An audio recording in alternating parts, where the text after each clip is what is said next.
Can we start filming now?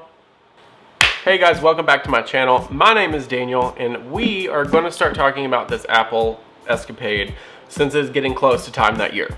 Alright, so the first thing that I definitely want to talk about is the rendering of the circular Apple Watch Series 4 that I think is the most beautiful piece of equipment.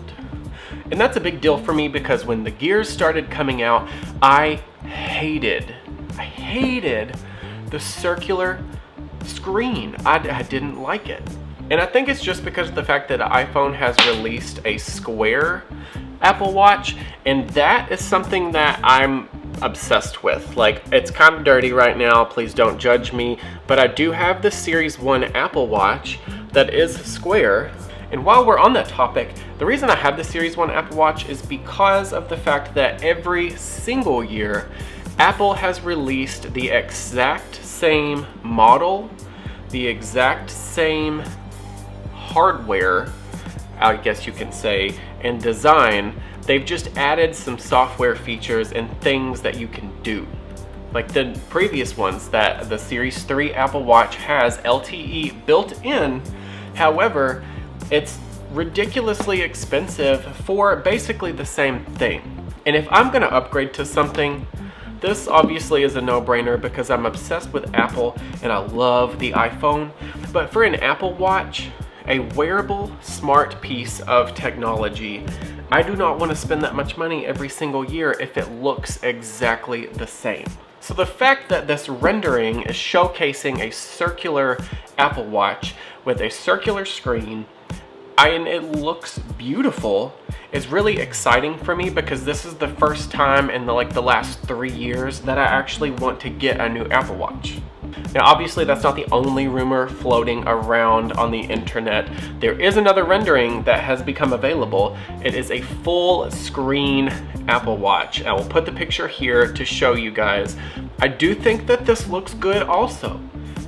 But I also think that if you hit this against one thing, or if you drop it, the design, it looks like it's gonna shatter, just like that. Unfortunately, Ming Chi Kao, which is one of the most reputable links for Apple products that you can possibly find on the internet, thinks that the full screen model is the one that Apple is gonna go with. And generally, he is never, ever wrong.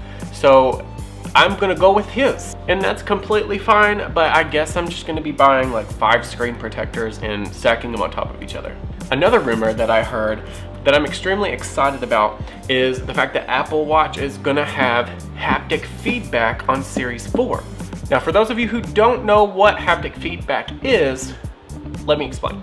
The MacBook Pros, MacBook Airs, and basically the trackpads as well, starting from year 2012 on, have something that's called haptic feedback. It is where when you press the trackpad on the MacBook or the trackpad itself, you don't actually press anything. However, there is a motor underneath the metal that does vibrate a little bit when it is touched because of the sensor that's underneath it. Although you're not clicking anything, you get the illusion that there's a click into the trackpad when the metal is not bendable. So obviously the sensor is going to pick that up and it's going to select whatever you need to select on your computer, but you're not actually clicking anything, and your brain thinks that you are because of the motor. I think I explained that effectively. I think I did. So for the Apple Watch Series 4 to have something like this, I would be very pleased, especially if it's going to be full screen. So that way when you press, especially with touch force that the Apple Watch already has, it's gonna give you a mental validation of, okay, I pressed this is good. And that sort of thing kind of, eases my OCD, so it's a small feature that I really want Apple to put in there. Now the last thing that I'm gonna talk about, and this is the thing that I don't really wanna talk about, is the price. Apple kind of has a good trend with keeping things as they are every single year for the Apple Watch. They may go up a little bit in price. However, I don't think that they've ranged that much because they're the same look. They just have extra added features. So The base sport watches have been around $300 to $350. I think last year they may have gone up a little bit, but not too bad. If they are redesigning an entirely new Apple Watch and they're either gonna come out with a circular face or they're gonna come out with a full screen face, I'm worried because I think the price for that is gonna jump up tremendously, and I wouldn't even be surprised if it went from $350 to $500 for the base just like that.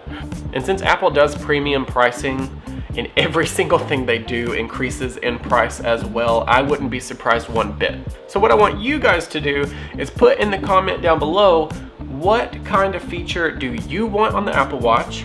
And out of the two renderings that I have showed you, which one do you think is gonna go for? Obviously, we won't know 100% until the actual release of the Worldwide Developer Conference, and then we kind of know where we're looking at here. But I'm really interested to see what you guys think and what you guys want, more importantly. So with that being said, I hope you guys enjoyed this video. Be sure to like this video, drop those comments down below. My social media is in the description link, as well as everything that I film with. And when I say everything that I film with, it's because my mic is up here and I looked up at it. I also have a subscription link in the description box. However, if you want to just click this button right here, it will take you to subscribe. And check these videos out as well, because you have to join me in my saga of Apple-ness. I love all of you guys. I'll see you in the next one. Bye.